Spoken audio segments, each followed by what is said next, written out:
Hola a todos estudiantes, chicos y chicas. En este video vamos a continuar con productos notables y viene a ser la segunda parte del video anterior.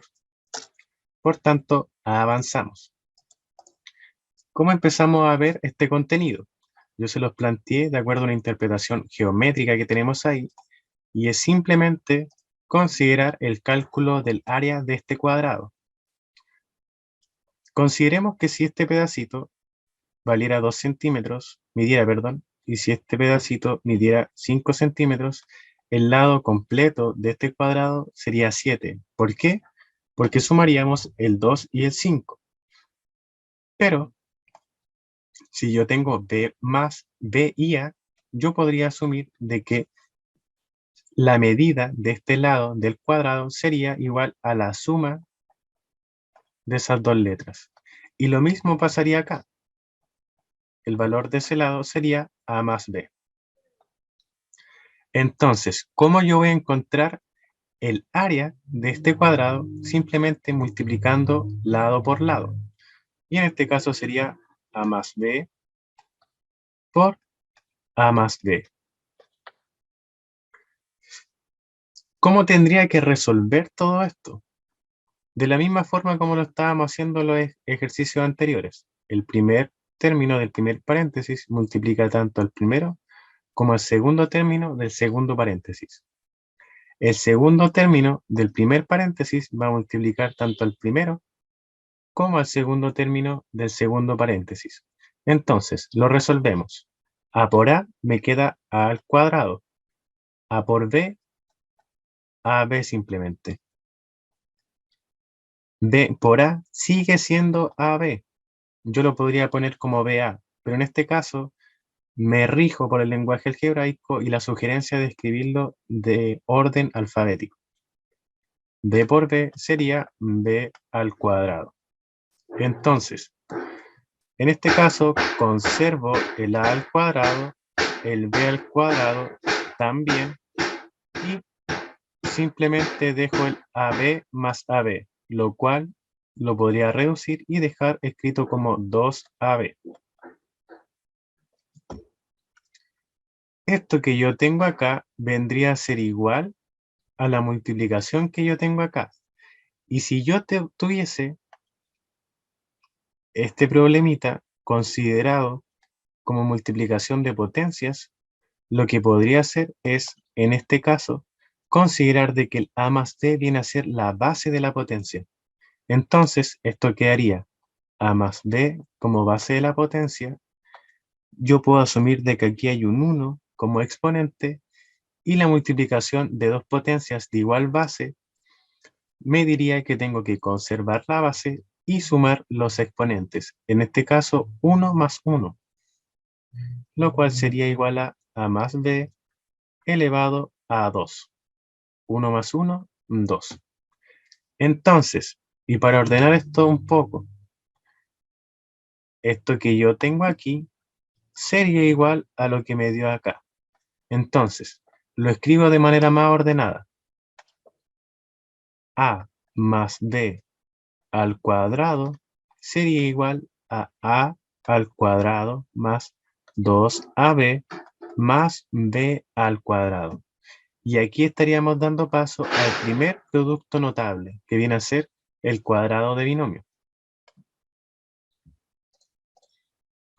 Hagamos un ejemplo. Consideremos, en este caso, a ver, para no confundirnos, bueno, dentro de esta misma grabación voy a hacer el cambio. Este lo voy a dejar como X y este lo voy a dejar como A. ¿Qué pasaría si yo tuviese, en este caso, el X igual a 5 y la A igual a 3? Pasa que en este caso yo tengo el cuadrado de binomio, pero este puede ser tanto suma como resta. Y en el ejemplo anterior lo vimos como suma. Ahora lo vamos a trabajar como resta. ¿Qué es lo que cambia? Que si en este caso yo tengo una resta, aquí el 2 a X viene a ser negativo, no positivo. Entonces, donde yo tengo la X, voy a reemplazar con un 5. donde tengo una A, voy a reemplazar con un 3. Entonces, esto sería 5 menos 3 al cuadrado, tendría que ser igual a 5 al cuadrado menos 2, la A vale 3, la X vale 5, más la A al cuadrado, que sería 3 al cuadrado. Entonces, si yo resuelvo acá, me puedo dar cuenta que esto sería 2 y quedaría al cuadrado.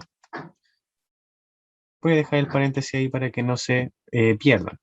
5 al cuadrado sería 25 menos 2 por 3 sería 6 y 6 por 5 sería 30 más 9.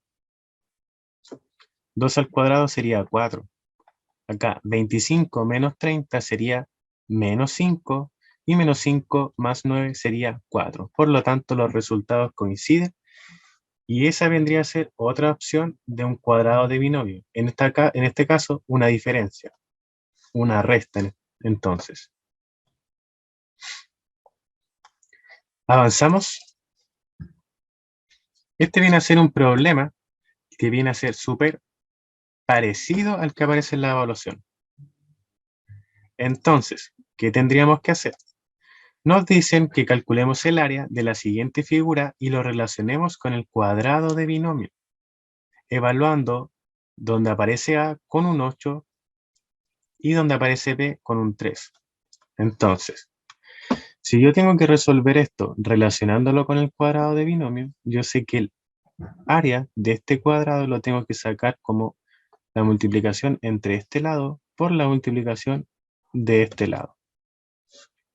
Entonces, eso sería A más B por A más B, lo cual sería igual a A más B al cuadrado. Y si yo me fijo, esto viene a ser igual al cuadrado de binomio. Por lo tanto, lo que yo puedo hacer en este caso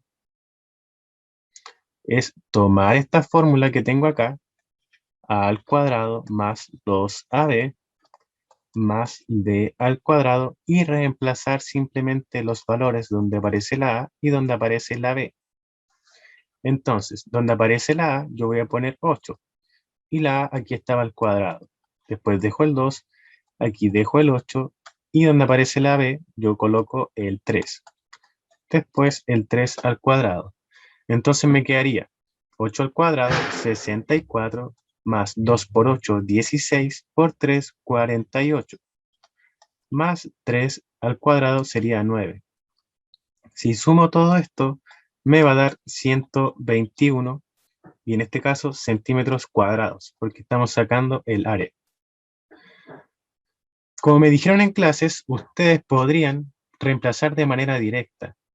Y si reemplazan de manera directa, acá tendrían 3, acá tendría 8, y esto les daría 11. Y podrían multiplicar 11 por 11 y les daría 121. Pero ojo, que el problema les dice que calculen el área de la siguiente figura y que lo relacionen con el cuadrado de binomio. Por tanto, esa va a ser la forma en que yo voy a poder medir si es que ustedes saben aplicar el cuadrado de binomio.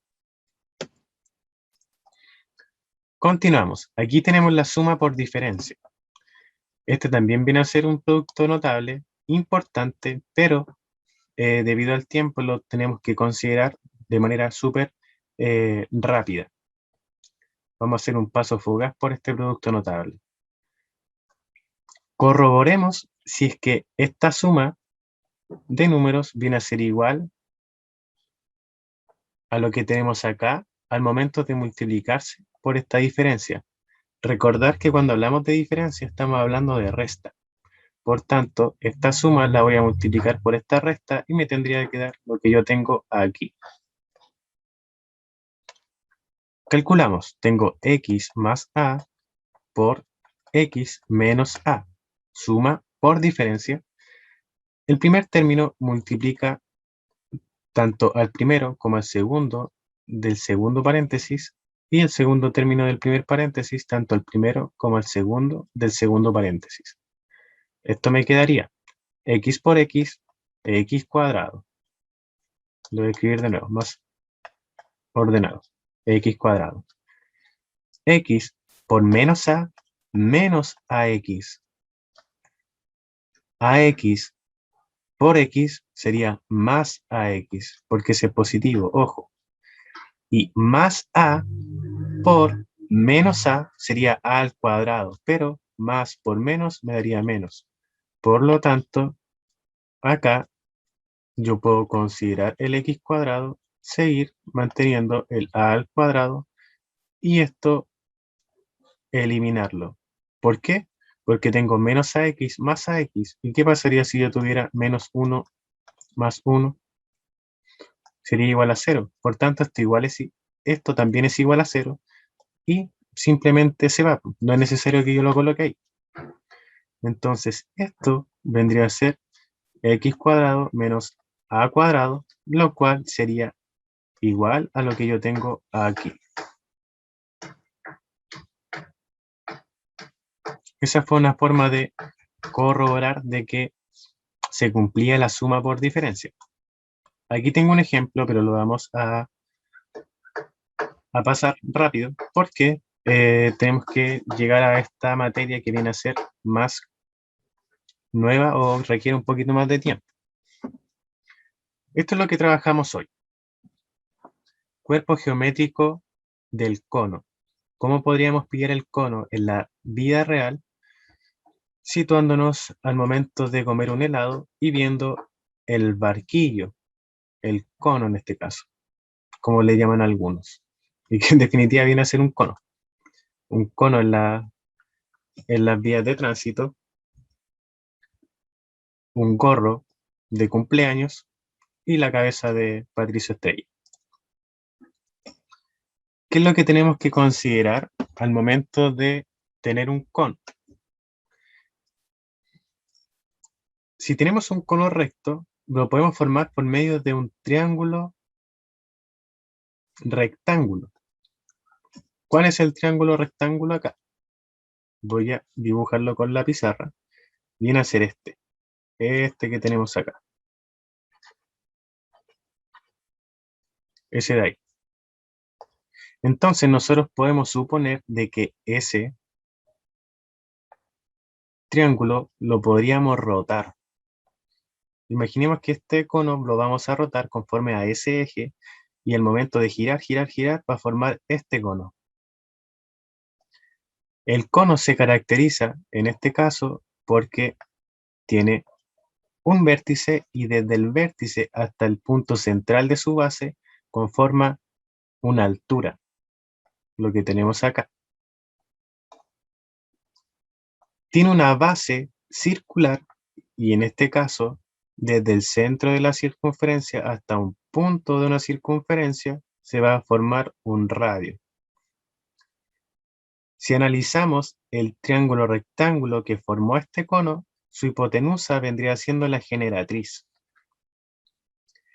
Entonces, esta generatriz viene a ser el borde de inclinación del cono.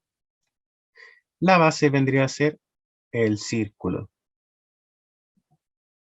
Por tanto, a partir de un triángulo rectángulo, nosotros sí podemos formar un cono.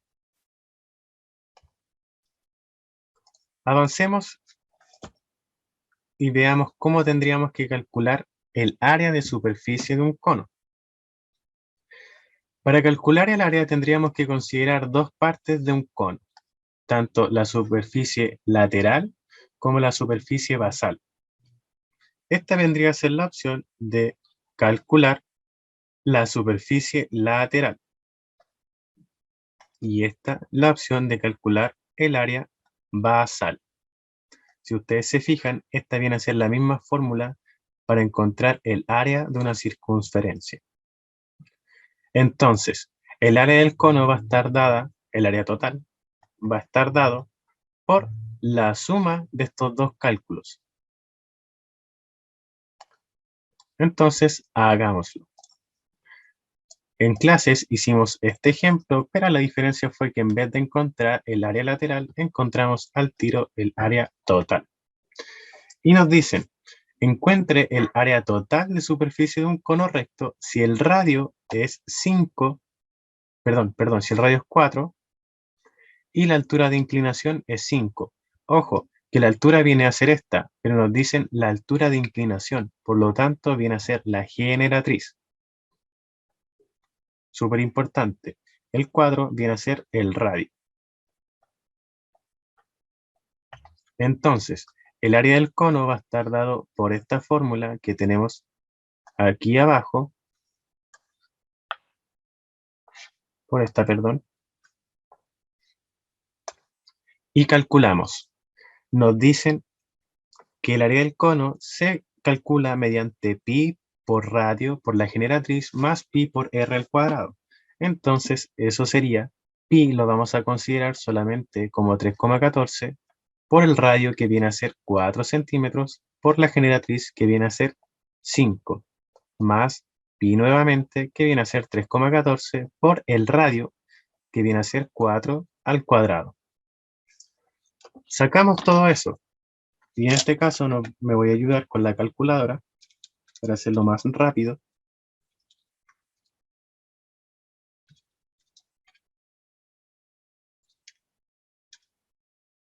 Y el resultado es 113,04. ¿04 qué? Centímetros cuadrados, porque estamos calculando el área de este cuerpo. Entonces la respuesta sería que el área total de la superficie del cono recto sería 113,04 centímetros cuadrados. Por último, tenemos que calcular el volumen del cono. El ejemplo 2 no lo hicimos, si ustedes quieren lo pueden hacer. Acá la diferencia es que no vamos a utilizar la generatriz, sino que vamos a usar la altura. Súper importante. Y vamos a regirnos por esta fórmula, que viene a ser pi por r al cuadrado por la altura. Si ustedes consideran solamente esta parte de la fórmula, podrían darse cuenta que sería la fórmula para calcular el volumen de un cilindro. Pero en este caso no hemos trabajado con cilindro aún. El cono tiene que estar dividido por 3.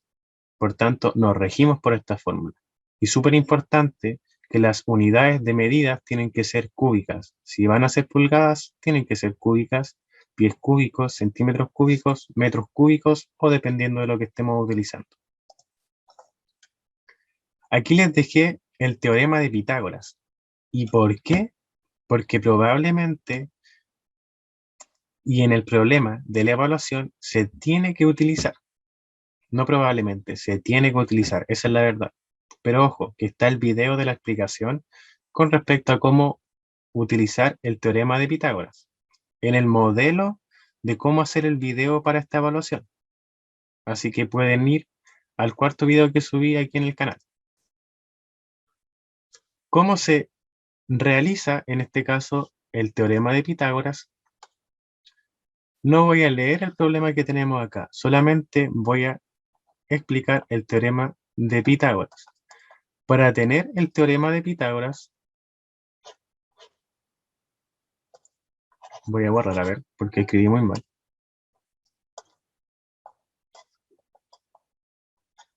Y ahora sí.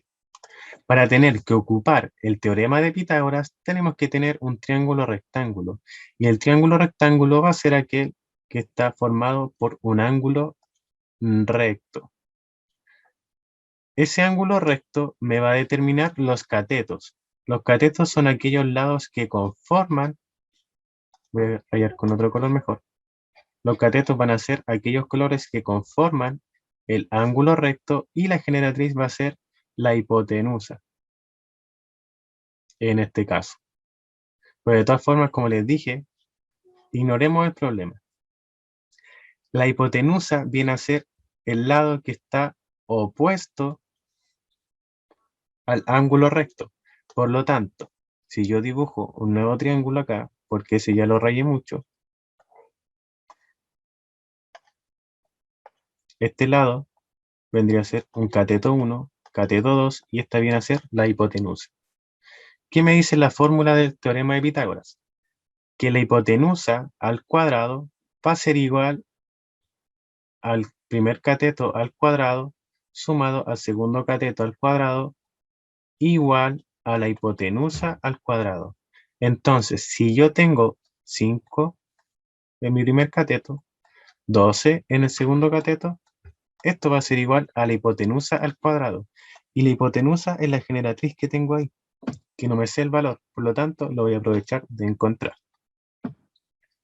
5 al cuadrado sería 25, más 2 al cuadrado sería 144, es igual a la generatriz al cuadrado. 25 más 144 sería 169, igual a g al cuadrado. Ahora, como yo quiero saber el valor de g y no de la g al cuadrado, tengo que aplicar la raíz cuadrada.